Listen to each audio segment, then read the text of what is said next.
Hello everyone, I'm Denise from the University of Sewing, and I've got a thought for the day for you. So in the cookie of life, friends are the chocolate chips. I thought that was kind of cute. Our block today is the friendship star. Doesn't that seem appropriate? It's just a nice basic little 9 block, and we're going to talk about this block that is in our Granny's 1930 sampler pattern book, written by the very well-known Ricky Timms, incredibly talented quilter, musician, and I think just Renaissance man all around. So let's take a peek in here at our book. We are on block number 23. We've crossed that halfway point. Woohoo! So here is our friendship star directions. Got a couple coloring choices here for samples for you. You'll notice this particular block also has trimming templates to use. So we're going to talk a little bit about that today.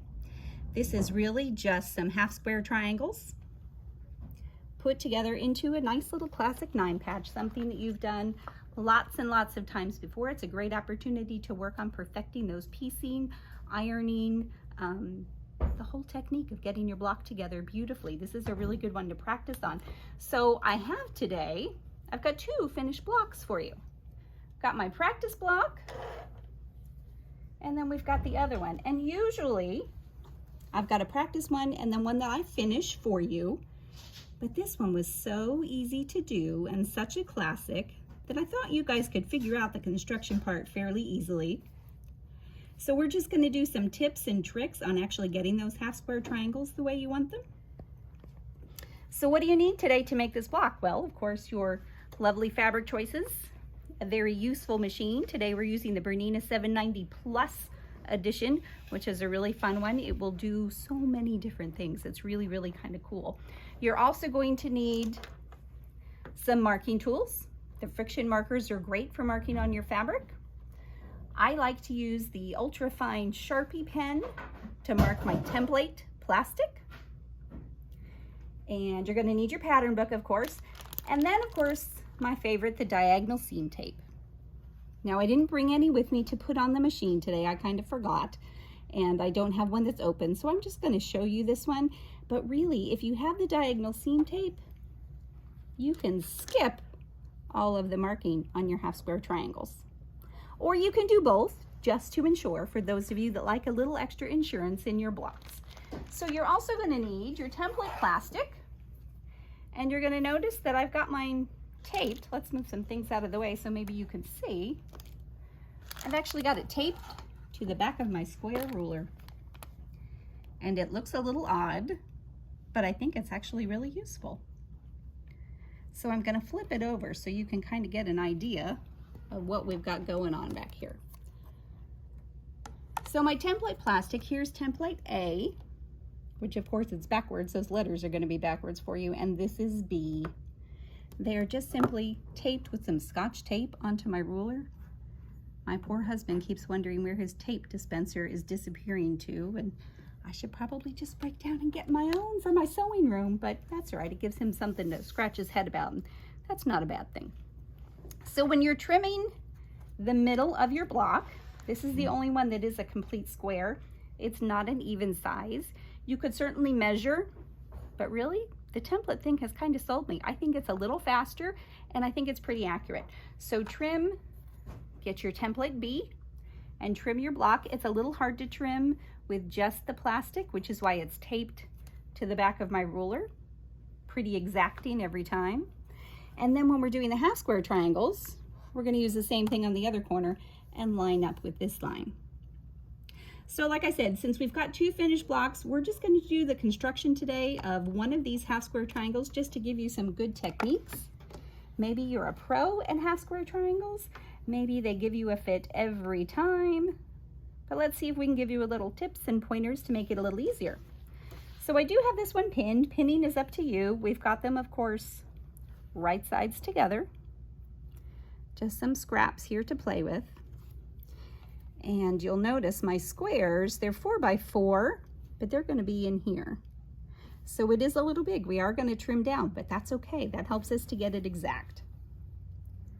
we've got our straight stitch plate on, and really when you're doing half square triangles, you really want to use the straight stitch plate as opposed to the other one, because as you can see, this hole, those corners of your triangles are going to get sucked in there every single time. And I don't know about you, but that's a hassle I don't need. So Bernina gives us the great option of the straight stitch plate, which is on. We've got our 37D foot on.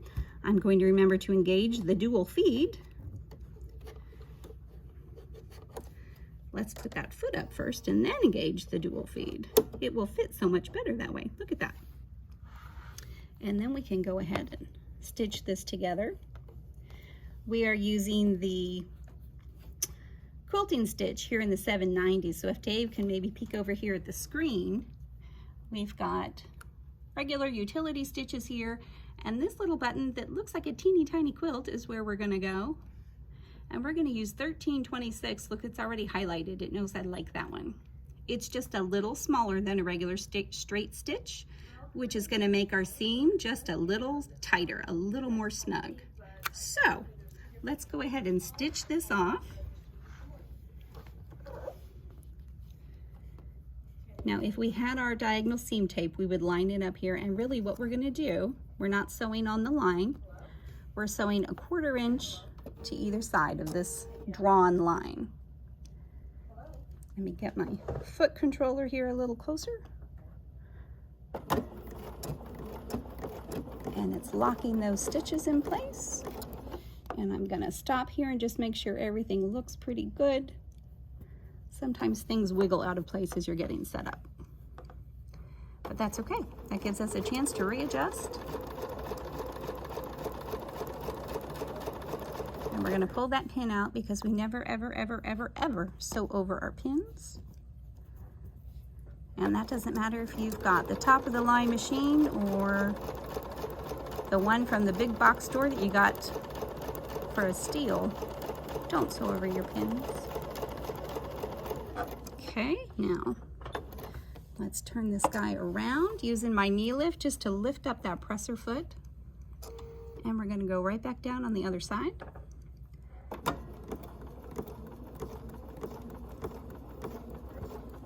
And we're going to make sure everything's nice and flat and all the way down to the end.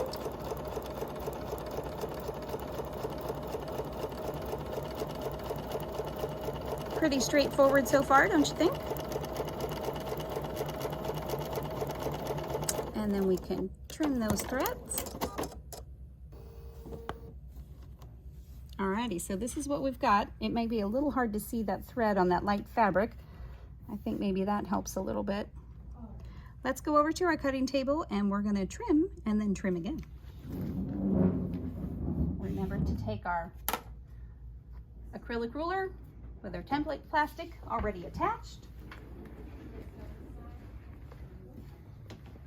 And this, friends, is the easy part. On the line, the drawn line, we're going to put our ruler and we're just going to trim. Now, I don't have the iron set up, but if I did, I would take these directly to the iron, press them both to set the seams. Okay, so imagine we've already done that. Now we can open them up, and when we put the dark side on the top and then open that way, that seam underneath will be on the dark side, which is typically how we do them. I'm just going to finger press this, and I'm just gently putting a little finger crease in here. And again, with those triangles, you want to be a little careful. Stretching them out of shape is not going to help you. This would be a great place for to use your clapper, of course. A little bit of steam, put the clapper on there. Take a second or two just to regroup things, come back, and your block will be ready to go for the next step. Now the next step for these guys is we're going to use that trim tool. And we're going to trim them to the proper shape, proper size. Okay, so a few tips for our trim tool. If you can see here faintly, there's a little purple diagonal line across there. That line is going to go on top of that diagonal seam. Now we could do this a couple different ways. I could move it all the way down here into the corner, and then I'm trimming off more on one side than the other. But then when I flip it around, it's a little trickier to line this side up. So we're gonna almost center it. Doesn't have to be exact, but it will help us when we flip it. Okay, so that diagonal line lines up with my diagonal seam. We're gonna trim here and here.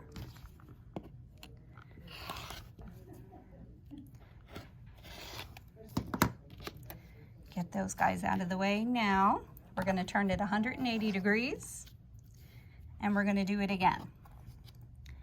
Now this time, because we didn't go all the way to the corner, we can do that now, but we can also see the edge of that template plastic lines up with the edge of my block. And the same thing over here. So now I've got these two to check against, as well as my diagonal seam. I think that looks pretty good, so we can trim that guy off.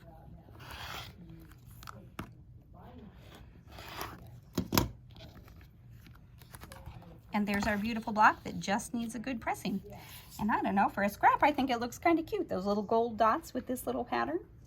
So guys, that's block number 23. Like I said, we're more than halfway there. Dave's gonna zoom around behind him a little bit and take a peek at some of the others that we've done.